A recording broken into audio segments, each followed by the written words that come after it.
During my childhood. My sister Emma, she was the star, literally. Dance recitals, beauty pageants, the whole 9 yards. My parents had a college fund set up for her before she could even walk. Me? I was the practical one. That's parent code for we don't have to worry about this one, she'll figure it out. And you know what? They were right. I did figure it out. Just not in the way they expected. While Emma was getting a new car for her 16th birthday, I was getting a used bike from a garage sale. While she was crying about which college to choose from her 5 acceptance letters, I was working 2 jobs to pay for community college. But here's what nobody tells you about being invisible: it gives you time to watch, to learn, to see how things really work. And I learned the most important lesson of all: family loyalty is conditional, but legal documents, those are forever. And I was about to get very, very familiar with legal documents. The house wasn't just a house. It was a 4-bedroom colonial on Maple Street with a big oak tree out front where Dad built us a swing. It was Sunday dinners and Christmas mornings and everything that screams generational wealth in a middle-class package. Mom and Dad bought it in 1985 for $70,000. By the time I turned 30, it was worth close to $500,000. Location, location, location, right? But more than the money, it represented something bigger. It was the family legacy. The thing that was supposed to prove we'd made it. I'd always assumed it would be split between Emma and me someday. You know, that far-off someday when you don't want to think about your parents not being around. I figured we'd sell it, split the money, move on with our lives. Fair and square. Equal and just. But I forgot the cardinal rule of my family: nothing was ever equal when it came to Emma and me. I was about to get a master class in just how unequal things could get. It was a Tuesday in March when Mom called. "Sweetie, can you come for dinner Friday night? Nothing fancy, just family." Something in her voice felt off. Too casual. Too careful. Like she'd practiced the words. But I said yes because that's what good daughters do, right? We show up. I showed up in my work clothes. I was managing a small accounting firm by then, still wearing my name tag because I came straight from the office. Emma rolled in 20 minutes late in a brand new outfit, hair salon, perfect, talking about her latest Instagram brand deal. She was 32 and still hadn't figured out what she wanted to be yet. But she had 40,000 followers, so Mom and Dad thought she was basically a CEO. We made small talk. Dad grilled steaks. Mom brought out her famous potato salad. Everything seemed normal. Too normal. Then Dad cleared his throat in that way he does when he's about to say something he thinks is important. Mom reached over and squeezed Emma's hand, and I knew. Right then I knew something bad was coming. But I had no idea just how bad it would be. "Girls, your mother and I have been doing a lot of thinking," Dad started. I watched Emma's face light up like Christmas morning. She already knew. They'd already told her. This dinner? It was just the formality. The courtesy notification for the kid who didn't matter. "We're getting older," Mom chimed in, "and we want to make sure everything is settled. No confusion, no fighting after we're gone." My stomach dropped. "We've decided to give the house to your sister," Dad said, just like that. Like he was passing the salt. Emma actually squealed. Squealed. Like a teenager getting car keys. "Oh my God, thank you. I've been looking for a place and rent is just so expensive and this is perfect." She jumped up and hugged them both. I sat there, fork halfway to my mouth, potato salad turning to cardboard on my tongue. "Now, honey, we know this might seem unfair," Mom said, finally looking at me. "Finally. But you're so stable. You have your career, your apartment. Emma needs help getting on her feet." Getting on her feet? She was 32 years old. Dad jumped in with the reasoning they'd clearly rehearsed. "You've always been the independent one. You don't need us like Emma does." There it was. The punishment for being responsible. The penalty for not being a mess. I'd worked my butt off, put myself through school, built a career, managed my money, and my reward was watching them hand a $500,000 asset to my sister because she couldn't get her life together. Plus, Mom added, "You're not married, you don't have kids. Emma wants to settle down, maybe start a family. She needs the space." I wanted to scream. I wanted to flip the table. I wanted to ask them if they'd ever considered that maybe I didn't have the husband and kids because I was too busy working instead of living off their checkbook. But I didn't say any of that. Instead, I felt something else rising up inside me. Something cold and clear and absolutely certain. It was the feeling of every overlooked birthday, every canceled plan because Emma needed something, every time I came second. And then I remembered the paper in my safe deposit box. I put down my fork very carefully. I folded my napkin. I looked at all three of them, Mom, Dad, Emma with her ridiculous excited face, and I smiled. Not a bitter smile, not a sad smile. A genuine, knowing smile that probably should have warned them something was very wrong. That's really interesting, I said calmly. There's just one tiny problem with your plan. Dad frowned. What problem? We've already talked to our lawyer. The paperwork is ready to file. We just need to sign it next week. Well, I said, taking a sip of water because my mouth had gone dry, you can't give Emma the house. Mom's face went all soft and sympathetic. Honey, I know you're upset, but we've made our decision. We've prayed about it and no, Mom, you don't understand. I looked her right in the eye. You literally cannot give her the house. Because it's not yours to give anymore. The table went silent. Even Emma stopped texting under the table. What are you talking about? Dad's voice had an edge now. This was it. The moment I'd been planning for 3 years. I own the house, I said simply. I bought it from you 3 years ago. The deed is in my name. Has been since 2022. You could have heard a pin drop. Emma's face went from confused to angry in about 2 seconds flat. Dad's face turned red. Mom just stared at me like I'd spoken in a foreign language. That's impossible, Dad finally sputtered. We never sold you the house. We'd remember selling our own house. Actually you did, I said, pulling out my phone. I'd taken photos of all the documents, just in case this moment ever came. And here it was. May 15, 2022. You sold me the house for $1 and other valuable consideration. It's called a bargain sale. Perfectly legal. You both signed the deed. It's filed with the county. I can pull up the record right now if you want. I turned my phone around, showing them the official county clerk's website with the deed information. Property owner, my name. Not theirs. Not anymore. The explosion that followed was even better than I'd imagined. This is insane, Emma shrieked. Mom, Dad, tell her she's lying. But Mom and Dad weren't saying anything. They were looking at each other with this horrible dawning recognition. Like a memory they'd buried was clawing its way back up. You remember now, don't you? I said quietly. 3 years ago, I came to you with a tax strategy. I told you that if you transferred the house to me, we could save thousands in estate taxes down the road. I showed you articles, lawyer opinions, the whole thing. Dad's mouth opened and closed like a fish.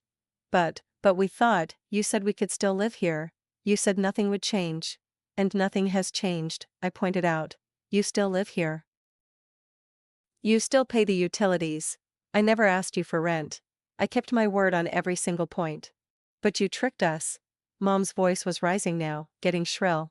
You knew we thought we still owned it? You let us believe we could give it to Emma. I shook my head slowly. I didn't trick anyone. I told you exactly what I was doing. You signed legal documents.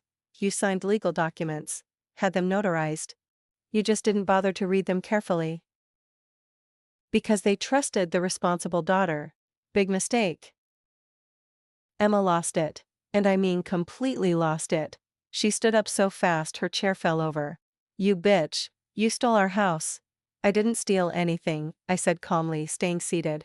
I bought it. There's a difference. For $1, that's basically stealing. Actually, that's a gift tax strategy.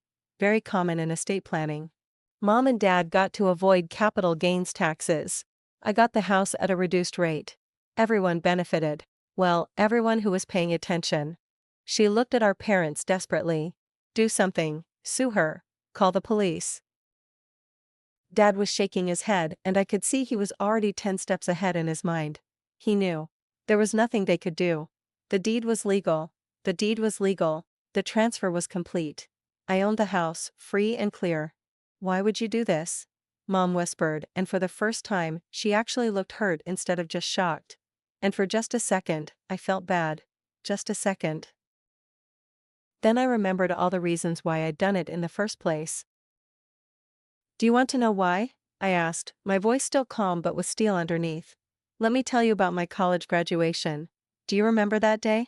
They looked confused by the subject change. You didn't come. Emma had a dance competition 2 states away, and you both went to that instead. You told me you'd see pictures later.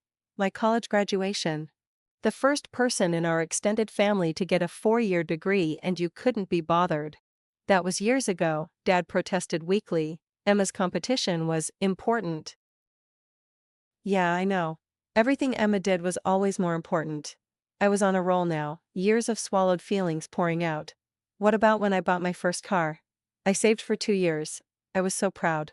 I drove over to show you. Emma was upset because her boyfriend broke up with her, so we spent the whole afternoon comforting her. Nobody even looked at my car. Mom's eyes were filling with tears, but I couldn't stop. Not now. 28 years of being invisible had finally found a voice. My work promotion to manager, Emma got her wisdom teeth out the same week. That's what we talked about at family dinner. My 30th birthday, we had to leave my dinner early because Emma had a crisis with her roommate. Again, every single milestone in my life has been overshadowed by whatever drama Emma was going through that week. Emma's face was getting red now, but she wasn't yelling anymore. That's not fair, she said quietly. I never asked them to, you didn't have to ask. I cut her off. You just expected it, and they just gave it. Over and over and over. I learned pretty early that if I wanted anything in this family, I had to take care of it myself. So I did. I took care of my education, my career, my future. And yeah, I took care of securing my inheritance too. Because I knew deep down that when push came to shove, you'd get everything and I'd get the speech about being strong enough to handle it. And I was absolutely right. Is this about money? Dad asked, trying to find his footing again. Because if you needed money, you could have just— This isn't about money, I interrupted. This is about being valued, about being seen, about mattering. I looked at Emma directly. You have no idea what it's like, do you? To be the consolation prize in your own family. To know that you're loved, sure, but you're not the favorite. You're not the one they worry about or fuss over or plan their lives around. Emma's mouth opened, but nothing came out. I'm not saying your life has been easy, I continued. I'm sure it hasn't. But you've never had to wonder if your family would show up for you. You've never had to compete for attention or affection. It was just always there, like air. You didn't even notice it. Mom was crying now, mascara running down her face. We love you both the same, she managed. I laughed. Actually laughed. No, Mom, you don't, and that's okay. Parents aren't perfect. Families aren't fair. I get it. But I wasn't going to be punished for your imperfection anymore. So yeah, 3 years ago when I came to you with that estate planning idea, it wasn't random. I'd been planning it for months. I researched everything: tax law, real estate transfers, gift tax exemptions. I made sure it was completely legal, completely binding. Dad's voice was hoarse. You manipulated us. I protected myself, I corrected. There's a difference. You know what the final straw was? It was Thanksgiving, 3.5 years ago. Remember? Emma announced she was thinking about moving back home for a while to find herself. And you know what you both said? You said, of course, honey. This will always be your home. And then you looked at me and said I probably couldn't move back because my apartment lease was already signed. Like it was a given that Emma's needs were more important than mine. That she deserved a safety net, and I deserved what? Independence? The character-building experience of struggling alone? I paused, remembering that gut punch moment. That's when I knew. Someday you'd give her everything, and you'd tell me it was for my own good. So I decided to make sure that day never came. Let me explain exactly what happened, I said, going into accountant mode. In 2022, I approached you with a legitimate estate planning strategy. I purchased the house from you for $1 plus other valuable consideration. Specifically, I agreed to let you live here rent-free for the rest of your lives. That's the consideration part that makes the contract legal. Dad was following along now, and I could see him starting to understand how thoroughly he'd been outmaneuvered. We filed a quitclaim deed, which transferred all ownership rights to me. You both signed it. You both had it notarized. You both filed it with the county clerk. There was a 30-day window where you could have contested it, but you didn't. Because you trusted me. You took advantage of that trust, Mom said bitterly. No, I said firmly. I used the one advantage I had. You trusted me because I'm responsible, because I'm stable, because I'm the daughter who never caused problems. That trust was the only inheritance I was ever going to get from this family. So yeah, I used it. And I'd do it again in a heartbeat. Emma had been quiet for a few minutes, which was unusual for her. She was staring at the table, and I could practically see the wheels turning in her head. So, I'm not getting the house? She finally asked, her voice small. No, Emma. You're not getting the house. You never were, really. You were getting Mom and Dad's fantasy of what they owned. But they haven't owned this house in 3 years. But where am I supposed to live? And there it was. The real issue. Emma was 32 and had never developed a plan B. Because she'd never needed one. Someone had always caught her. The same place the rest of us live when we don't inherit property, I said, trying not to sound too harsh. You rent an apartment, or you buy a condo, or you find a roommate. You know what I did at 22 when I moved out. But rent is so expensive, and I don't have savings for a down payment. Maybe you should have thought about that before spending $3,000 on a designer purse last month. I saw it on your Instagram. The lifestyle chickens were coming home to roost. You want to know what's really sad? I asked, looking around the table. This house could have been actual generational wealth. Could have been something meaningful we passed down. Instead, it became a symbol of everything broken in this family. Dad finally found his voice again. So what now? You're going to kick us out? Make us homeless? No, Dad. Like I said, nothing has to change. You can live here as long as you want. That was part of our agreement. I'm not a monster. Just a manipulator, Emma muttered. I ignored her. But here's what is going to change. I'm done being the invisible daughter. I'm done being the afterthought. If you want a relationship with me going forward, it needs to be an actual relationship. Not just checking a box so you can tell yourselves you have 2 daughters. We never meant to make you feel invisible. I know you didn't. That's what makes it worse. You didn't do it on purpose. You just didn't think about me at all. The truth hurt them more than any accusation could. Going forward, here are my terms, I said, and I saw Dad wince at the word terms. Like we were negotiating a business deal, which, in a way, we were. First, if you invite me somewhere, I need to actually matter when I show up. Not just be the warm body who fills a chair while you focus on Emma. That's not Mom started. Second, I continued, my life achievements get the same celebration as Emma's Instagram likes. I want you to understand that managing a business with 12 employees is just as important as having 40,000 strangers follow your breakfast photos. Emma looked like she wanted to argue but thought better of it. Third, and this is the big one, you need to let Emma grow up. Stop bailing her out. Stop making excuses. Stop treating her like she's made of glass. You're not helping her, you're crippling her. We're her parents, Dad protested. It's our job to help our children. No, I said firmly. It was your job. Past tense. She's 32. At some point, helping becomes enabling. And they'd enabled Emma right into helplessness. To my surprise, Emma spoke up. You think my life is so perfect? Her voice was shaking. You think I don't know I'm the screw-up? That I haven't done anything real with my life? I looked at her, really looked at her for the first time all night. She actually looked small, defeated. I'm 32 and I have nothing, she continued. No career, no savings, no actual skills anyone would pay me for. Just a phone full of pictures and parents who are so afraid I'll fail that they never let me try. She turned to Mom and Dad. Do you know how many times I've wanted to just do something real? Figure out who I am without you two hovering? But I can't. Because the second things get hard, you swoop in and fix it, and I let you. Because it's easier than being an adult. I was stunned. In 28 years, I'd never heard Emma be this honest. I'm jealous of you, she said, looking at me. You have a life. A real life. With purpose and pride and things you built yourself. Maybe Emma wasn't as clueless as I thought.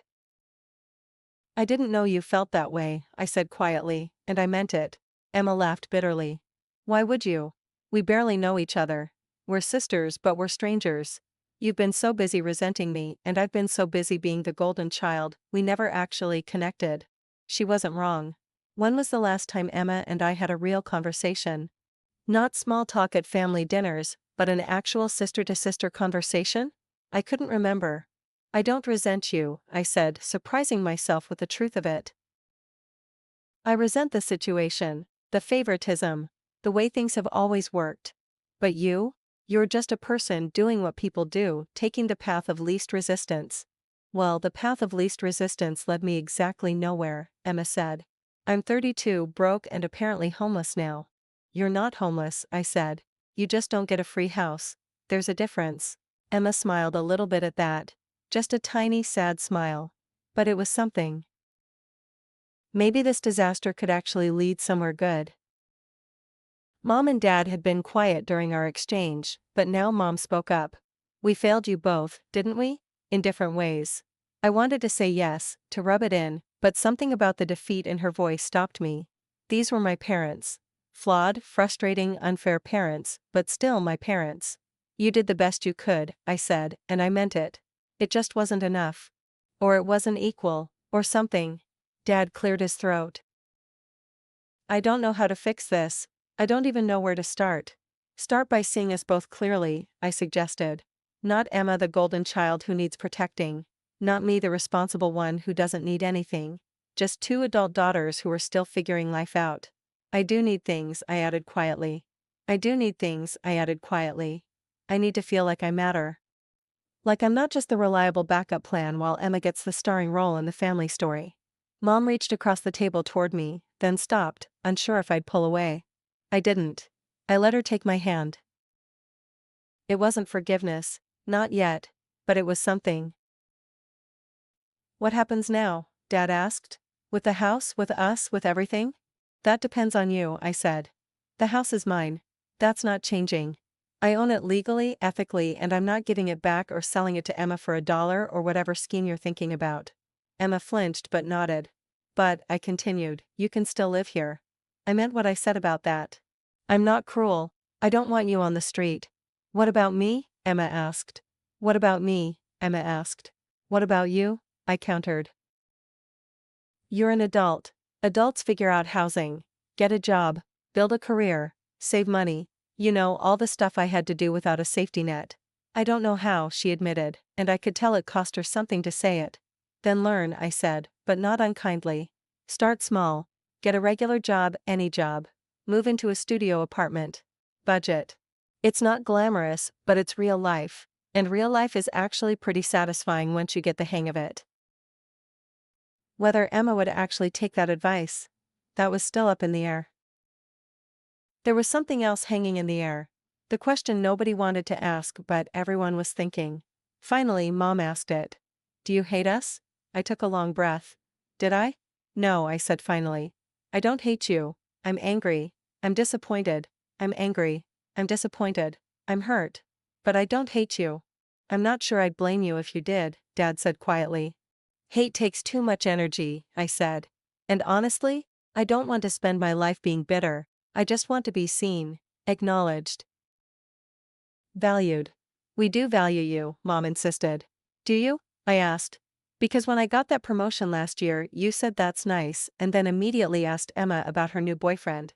When I finished my first marathon, you forgot I'd even run it. When I bought my car, you barely looked at it. They were both quiet, and I could see them mentally going through memories, seeing them through my eyes for maybe the first time. We really messed up, didn't we? Dad said. It was the first real acknowledgement I'd gotten in 28 years. So here's where we are, I said, feeling suddenly exhausted. We can pretend this dinner never happened. You can stay angry at me for stealing the house. Emma can blame me for ruining her free ride. We can all be polite strangers at holidays and eventually stop seeing each other altogether. I paused. Or we can use this as a reset button. A chance to actually build something real, something honest. Something where we all see each other as we actually are, not as the roles we've been playing. I want the second one, Emma said immediately, which surprised me. But I don't know how to do it. Neither do I, Mom admitted. But I want to try. Dad nodded. Me too, if you'll let us. Would I let them? Could I? I'd spent 3 years planning this moment, imagining their faces when they realized I'd outsmarted them. But I hadn't imagined this part. The part where they actually wanted to change. Where Emma actually admitted she needed to grow up. Where my parents actually saw their mistakes. This wasn't the ending I'd planned for. Maybe it could be better. Okay, I said slowly. If we're doing this, we're really doing this. No half measures. No going back to old patterns after a week. They all nodded. Emma, first thing Monday, you're making a resume. I'll help you if you want. But you're getting a job. A real job. Not influencing, not side hustles. An actual 9 to 5 where you show up and do work and get a paycheck. Okay, Emma said, and she actually looked relieved. Like someone had finally given her permission to be normal. Mom, Dad, you're going to therapy. Family therapy to start with. Maybe individual too. You need to work through why you created this dynamic and how to stop repeating it. They looked at each other. We can do that, Mom said. And me, I continued. I'm going to therapy too. Because this, I gestured around the table at the mess we'd become, this isn't just your fault. I chose to be invisible too in some ways. I chose to plan in secret instead of demanding to be heard. I need to work on that. We were all broken in different ways. Maybe we could heal in different ways too. Now, the house, I said, getting back to business. You two can live here as long as you want or need to. That's not changing. But I need you to understand that this is my asset, my investment, my security. If something happens and I need to sell it or rent it or whatever, I will. I'll give you plenty of notice, help you find a new place, but my financial future comes first now. Dad looked like he wanted to argue but stopped himself. That's fair, he said instead. More than fair considering. Emma, you have until the end of next month to find your own place.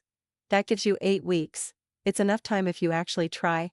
I'll even help with the deposit if you get a job and prove you're serious about making this work.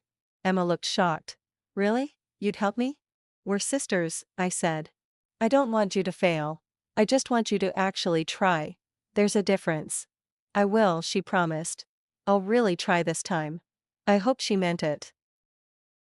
Only time would tell if these promises would stick. I need you all to understand something, I said, feeling emotion creeping into my voice for the first time. This hurt. All of it. Every forgotten birthday, every second-place finish, every time you chose her without even thinking about it. It hurt in a way that doesn't just go away because we had one honest conversation. Mom was crying again. I'm so sorry, sweetie. I'm so sorry. I know you are, but sorry doesn't erase the past. It just helps us move forward. I looked at Emma. And you need to understand that I don't blame you for being the favorite. You didn't ask for it. But you did benefit from it, and you need to acknowledge that. I do, Emma said. I completely acknowledge it. I got things I didn't earn and didn't deserve. I got things I didn't earn and didn't deserve. I took advantage of their guilt and their fear and their favoritism. And I'm sorry too. It wasn't a perfect apology. It wasn't a magical healing moment. But it was real. And real was all I'd ever wanted. Could we actually pull this off? Could we become a real family? The steaks had gone cold an hour ago. Nobody had eaten more than a few bites. But somehow we kept sitting there, talking, really talking. For the first time in years, maybe ever. I should probably go, I finally said, checking my phone. It was almost 10. I have work tomorrow. Will you come back? Mom asked anxiously. Will you come back? Mom asked anxiously. For dinner next week? Maybe, I said. Let's take it slow. See how things go. See if everyone follows through on their promises. It wasn't the warm, enthusiastic yes she wanted. But it was honest. I gathered my purse and jacket. Emma walked me to the door. Hey, she said quietly. Thanks. For not completely destroying me tonight. You could have. What would that have accomplished? I asked. You're not my enemy, Emma. You never were. You were just the other player in a game neither of us chose to play. She hugged me suddenly, and I let her. It was awkward and tentative, and neither of us really knew how to do it. But it was a start. I sat in my car for a few minutes before starting it, just processing everything that had happened. I'd imagined this moment for 3 years, the big reveal, the shock on their faces, the justice of it all. But I hadn't imagined feeling this, complicated. Part of me felt vindicated, triumphant even. I'd protected myself. I'd outsmarted people who'd consistently underestimated me. I'd secured my future. But another part of me just felt sad. Sad for the family we could have been but weren't. Sad for the sister relationship Emma and I never developed. Sad for my parents who loved us both but loved us so unequally. I drove home slowly, replaying different moments from the dinner. Emma's admission that she was jealous of me. Mom's tears. Dad's defeat. The promises we'd all made. Would we keep them? I didn't know. But for the first time in years I had hope. Not blind hope, not naive hope, but careful, cautious hope that maybe we could become something better. If we all did the work. If we all really tried. The first week after the dinner was weird. Radio silence for 3 days. No calls, no texts. I wondered if they'd all decided I was the villain after all and just cut me out completely. Then on Thursday I got a text from Mom. Found a therapist. First appointment is next Tuesday. Thought you'd want to know. Short, simple. But it was something. Friday, Emma sent me a picture of her resume. It was rough, lots of gaps, not much actual work experience, but she'd made one. Can you look this over? She asked. I spent an hour editing it with her over the phone, teaching her how to frame her Instagram work as social media marketing, and her random gigs as freelance project management. It wasn't completely honest, but it wasn't completely dishonest either. Saturday, Dad called. Just to talk. About nothing important. About the weather and his garden and did I see that article about interest rates. Normal dad stuff. We'd never done normal dad stuff before. It felt strange, but maybe strange was better than broken.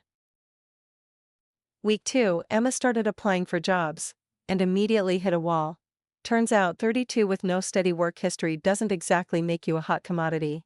She called me crying after her 5th rejection. They all want experience. How am I supposed to get experience if nobody will hire me? I talked her down. Reminded her that everyone starts somewhere. Told her to look at retail, restaurants, administrative assistant positions, anything that would give her steady income and work history. But those jobs are for teenagers, she protested. No, I corrected her. Those jobs are for people who need jobs. Pride doesn't pay rent, Emma.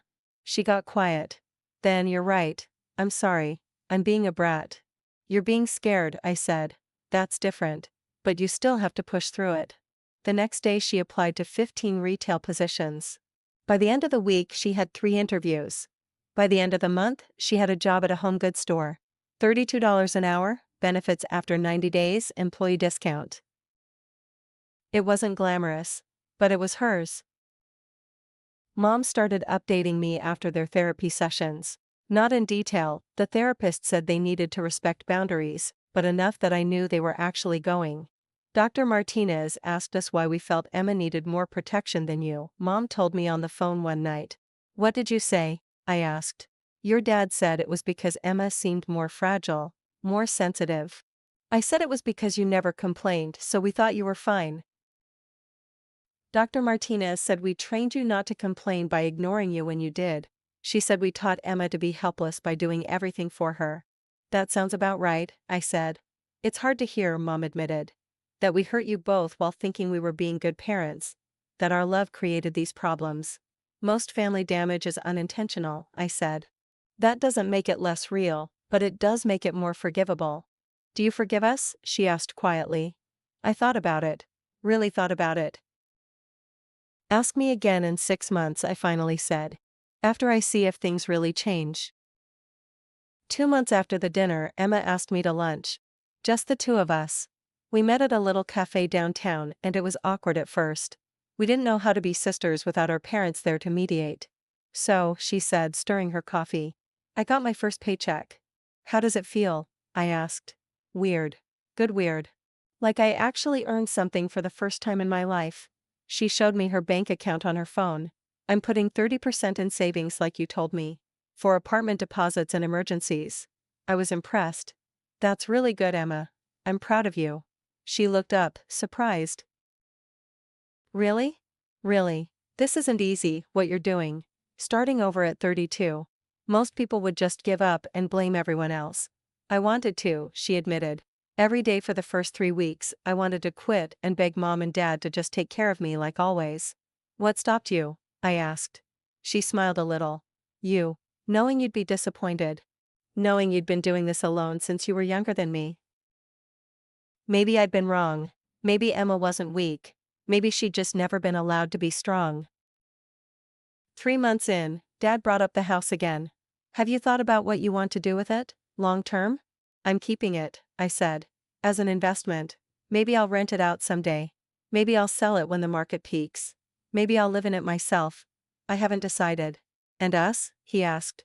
Where do we fit in your plans? It was a fair question. You can stay as long as you need to, I repeated. But I do need you to start thinking about your own future. You're both only 65. You could have another 20, 30 years.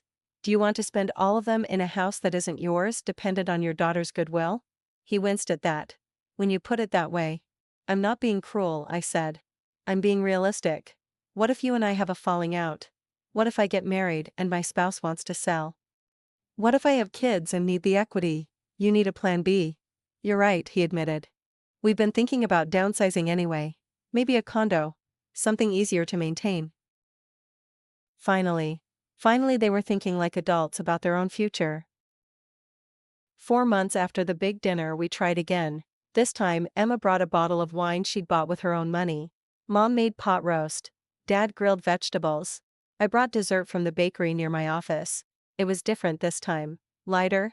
We talked about Emma's work stories, the difficult customers, the coworker drama, the satisfaction of a good sale.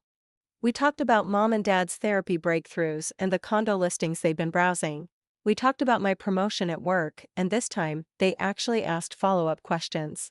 Actually listened to my answers. Actually seemed interested.